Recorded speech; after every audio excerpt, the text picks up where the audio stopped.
गाड़ी पता नहीं कैसे कब बेकाबू होकर एक बड़े से पेड़ से टकराई। इतनी तेज आवाज थी उस एक्सीडेंट की जिससे कान के पर्दे फट जाए।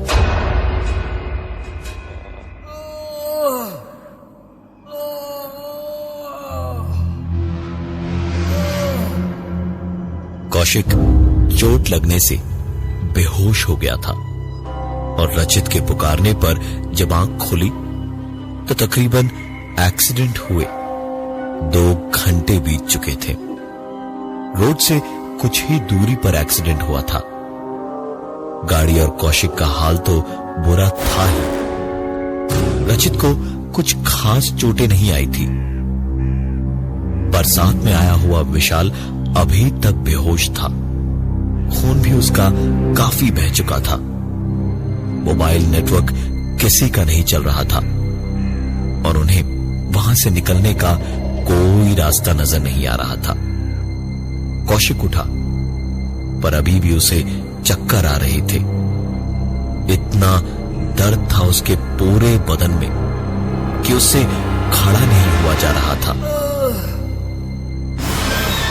रचित को विशाल के पास वहीं छोड़कर किसी तरह लड़खड़ाता हुआ कौशिक रोड तक गया और देखा तो दूर दूर तक किसी तरफ से भी कोई भी गाड़ी आती दिखाई नहीं दे रही थी। कौशिक वापस पलटा तो दूर खेत के बीच में एक छोटा सा मकान उसे दिखाई दिया। कौशिक ने वापस जाकर रचित के साथ मिलकर विशाल को अपने कंधे पर उठाया और उस मकान की ओर जाने लगा। काफी दर्द था और चोटें भी लगी थी, लेकिन दोस्त की जिंदगी खतरे में थी। गन्ने की ऊंची फसलों के बीच से होते हुए कौशिक विशाल को कंधे पर उठाए हुए उस मकान तक पहुंचा तो देखा ऊपर के कमरे में बत्ती जल रही थी। कौशिक ने रचित को वहीं रुकने का इशारा किया और आगे बढ़कर दरवाजे को खटखटाया और कहा, कोई है? कोई है इस घर में? हमारे दोस्त का एक्सीडेंट हो गया है, थोड़ी मदद मिलेगी? अरे कोई है? पलटकर जब कोई जवाब नहीं आया तो कौशिक ने फिर से दरवाजे को खटखटाने के लिए दरवाजे पर अपने हाथ से मारा ही था तो दरवाजा हल्का सा खुला। कौशिक अंदर घुसा और पुकारता हुआ अंदर की ओर चला गया। कोई है? अरे कोई है क्या इस घर में? हेलो हेलो भाई साहब, हेलो कोई है? बाहर खड़े रचित ने सीढ़ियों की रेलिंग के सहारे विशाल को बैठाया और पसीना पोंछते हुए अपनी छोटी मोटी खरोंचों को देखने लगा। जब तकरीबन 10 मिनट के बाद उसे याद आया कि कौशिक को अंदर गए हुए बहुत वक्त हो गया है, लेकिन न वो बाहर आया और न ही उसकी कोई आवाज सुनाई दे रही थी। रचित ने विशाल को पलट के देखा। उसकी सांसें चल तो रही थी, पर गुजरते वक्त के साथ हालत उसकी बहुत खराब होती जा रही थी। रचित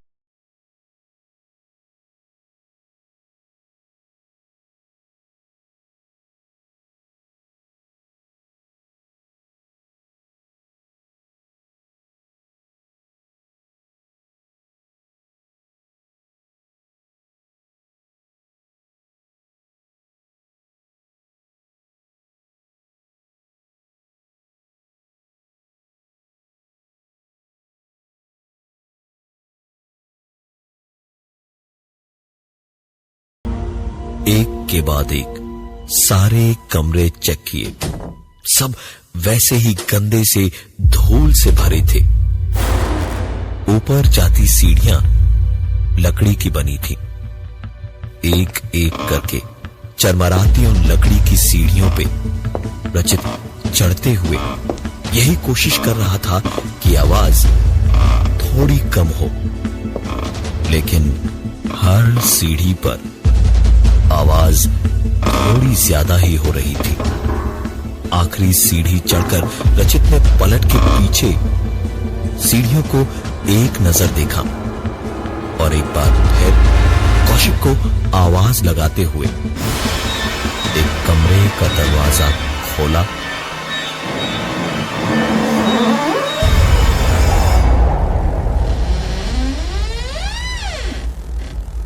तो बगल वाले कमरे का दरवाजा भी उतना ही खुला। रचित पलटा और उसने जैसे ही उस दरवाजे की ओर देखा तो एक चेहरा अंदर से झांक कर तुरंत वापस कमरे के अंदर चला गया। कौशिक, कौशिक, कौशिक, कौशिक की आवाजें लगाता हुआ रचित उस कमरे में घुसा और देखा कमरे में घना अंधेरा था, कुछ भी दिखाई नहीं दे रहा था। रचित ने जेब से मोबाइल की लाइट जलाकर देखने को अपना फोन निकाला ही था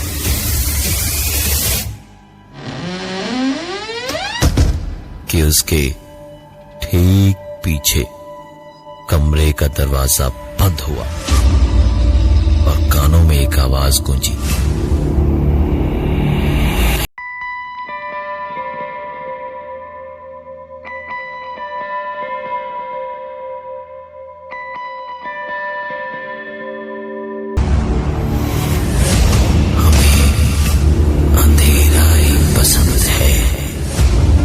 रचित चिल्लाया, कौन है?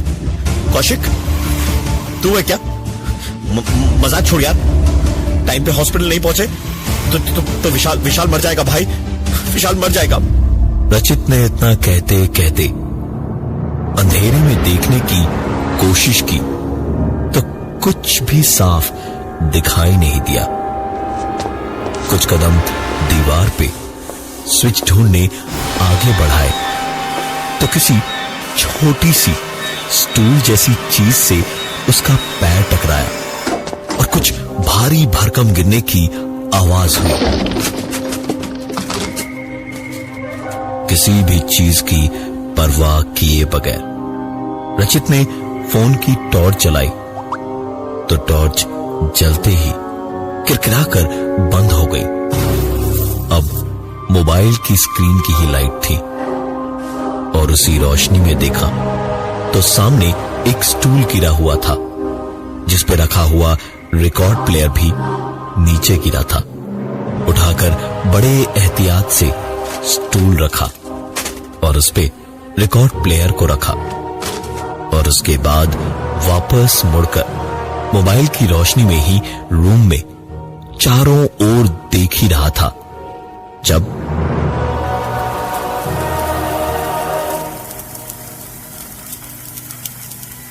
आवाज थी तो हल्की, लेकिन ऐसे सन्नाटे में रचित के बदन में दौड़ता हुआ खून उसे थमता हुआ महसूस हो रहा था।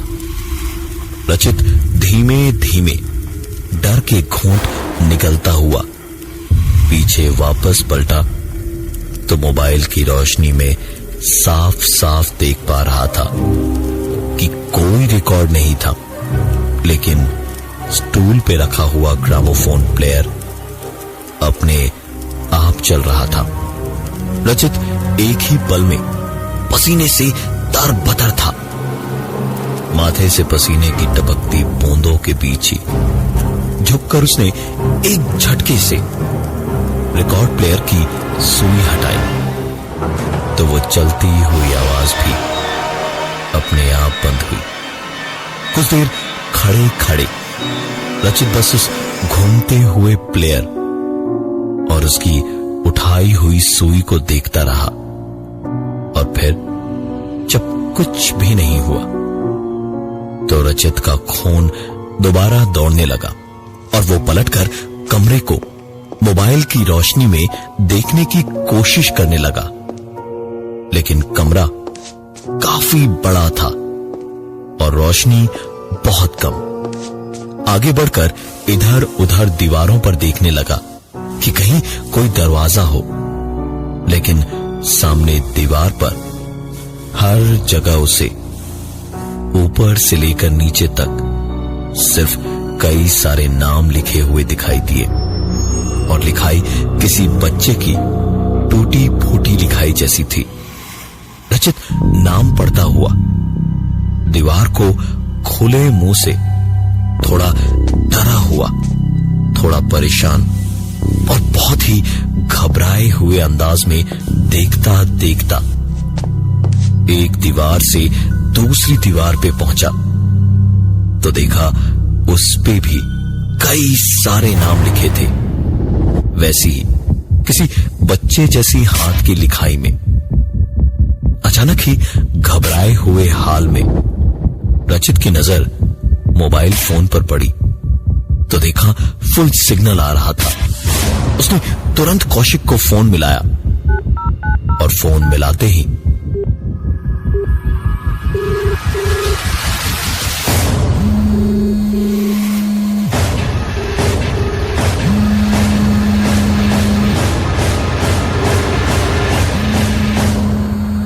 रचित को अपनी जिंदगी में इतना बड़ा झटका शायद ही कभी लगा हो। उस कमरे में भी एक फोन बज रहा था। पता नहीं क्या सोचा कि रचित ने फोन को काटा नहीं, फोन बजता जा रहा था और कमरे में ही दीवार में बनी अलमारी से फोन के वाइब्रेट करने की आवाज आ रही थी। रचित ने अलमारी खोली। एक झटके से अलमारी को खोलते ही जैसे कोई एक धक्के से रचित को फेंक कर भागा और खुद भी शायद उसी स्टूल से आगे टकरा के गिर गया। रचित चिल्लाता हुआ उठा, कौन है? रुक जाओ, कौन है? कौन है? और मोबाइल की रोशनी में जब उसने उस तरफ देखा तो वहां एक बच्चा फर्श पर गिरा पड़ा था।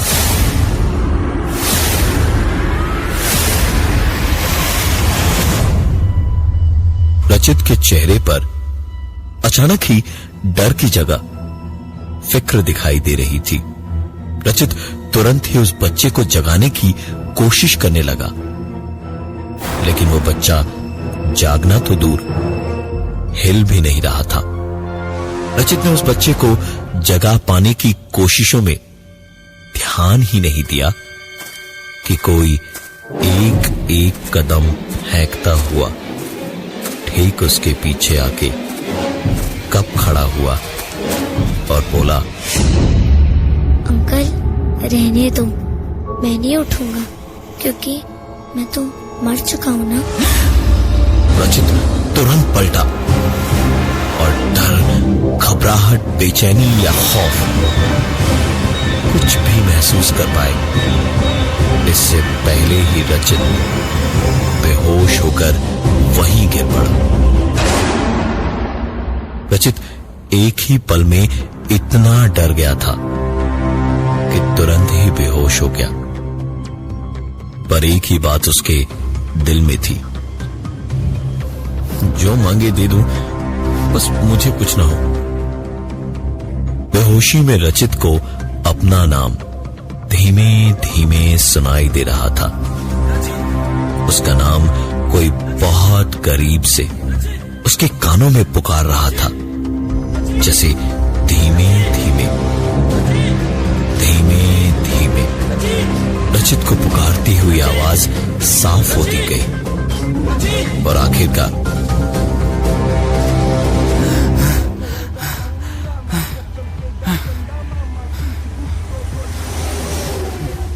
रचित अपनी नींद से जागा। गाड़ी में पीछे की सीट पर बैठे हुए रचित सो गया था, लेकिन नींद टूटी तो रचित ने अपने दोनों तरफ देखा। वही गन्ने का खेत था, दूर दूर तक फैला हुआ। वही कौवे थे जिन्हें अभी अभी सपने में उसने देखा था। रचित पीछे से ही गाड़ी चलाते हुए कौशिक को बोलने लगा, कौशिक भाई गाड़ी घुमा ले। मैंने अभी अभी इसी जगह के ऊपर बहुत बुरा सपना देखा है भाई मोड़ ले। मेरी मान, हम दूसरे रास्ते से चलते हैं भाई, ये रास्ता बहुत खतरनाक है। कौशिक जोर से हंसा और उसने पलट के बोला, ये हमारे रचित साहब बहुत पहुंची हुई चीज है? आपको सब पहले ही दिखाई दे जाता है। कौशिक के इतना कहते कहते ही रचित, कौशिक और विशाल की आंखों के सामने वही एक नजारा था जिससे रचित के सपने की शुरुआत हुई थी।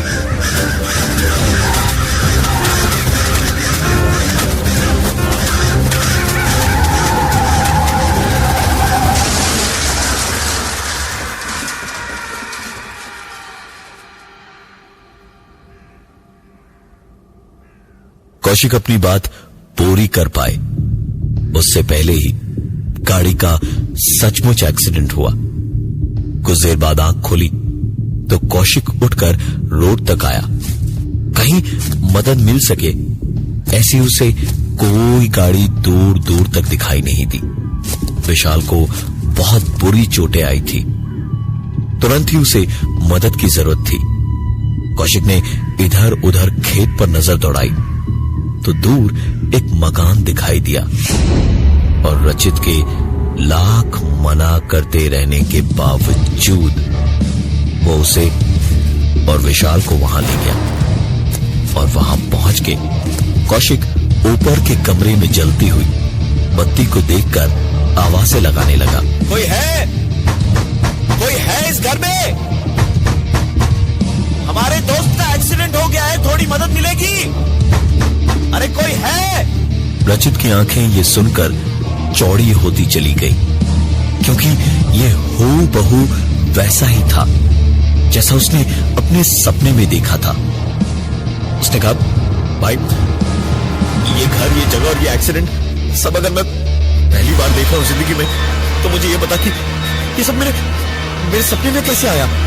मेरी बात मान, चल यहां से कौशिक, चल यहां से कौशिक, हमारी जिंदगी को खतरा है कौशिक यहां पे। कौशिक का तो जैसे खून ही खौल गया। उसने चिल्लाते हुए कहा, तुझे तो बस खरोंचे आई है थोड़ी सी, इसे देख, अगर तुरंत इसको मदद नहीं मिली तो मर जाएगा ये। तुझे अपने एक डरावने सपने से इतना डर लग रहा है तो चला जाए यहां से।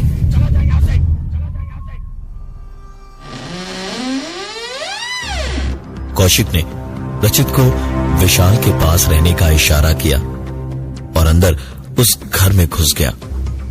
और पीछे रचित, उसने बेहोश विशाल को सीढ़ी पर लिटाया और चुपचाप किसी शरीफ बच्चे की तरह एक सीध में चलता गया। और कुछ देर के बाद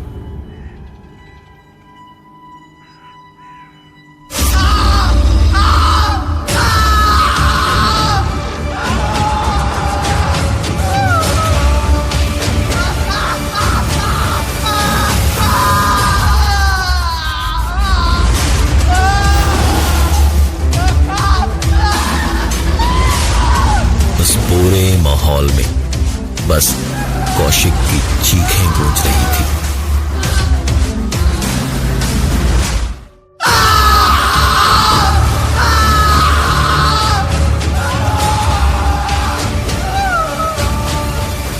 चीखें सुनकर विशाल की बेहोशी टूटी और कराहता हुआ इधर उधर देखता हुआ कौशिक और रचित को आवाजें देने लगा, कौशिक, रचित, कौशिक, रचित,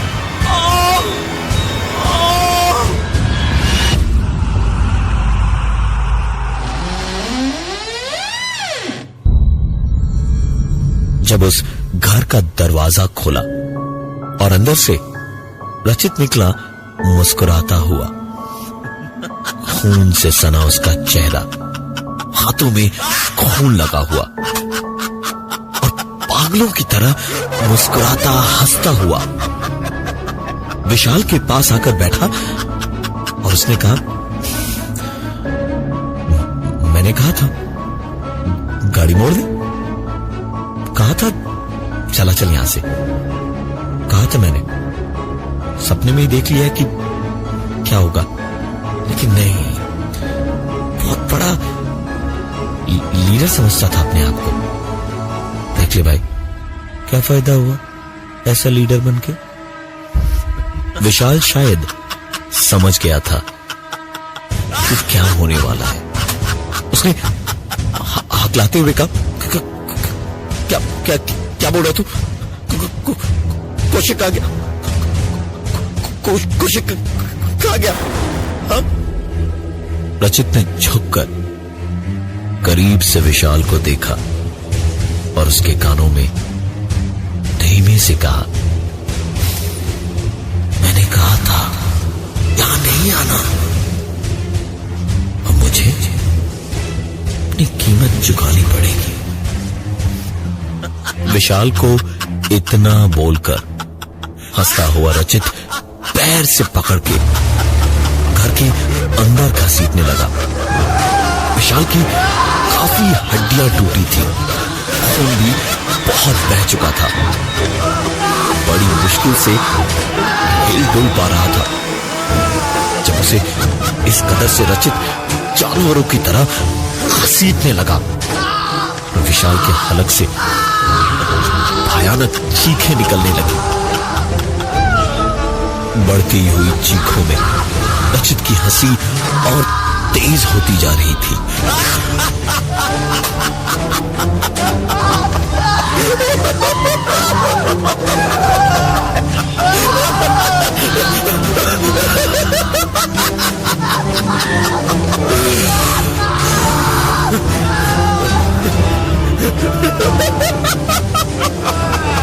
और आखिर में रचित ने विशाल को उठाकर उसी कमरे में बंद कर दिया जहां वो सपने में बेहोश हुआ था।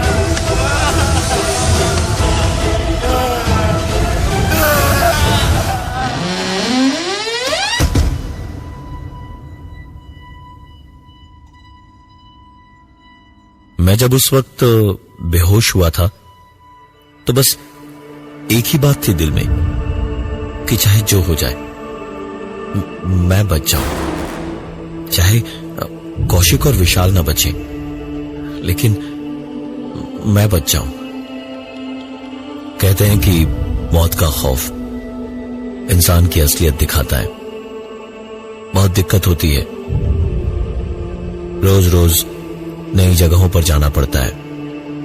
4 नौकरियां 3 महीनों में बदल चुका हूं, अपना घर भी बदलते रहता हूं।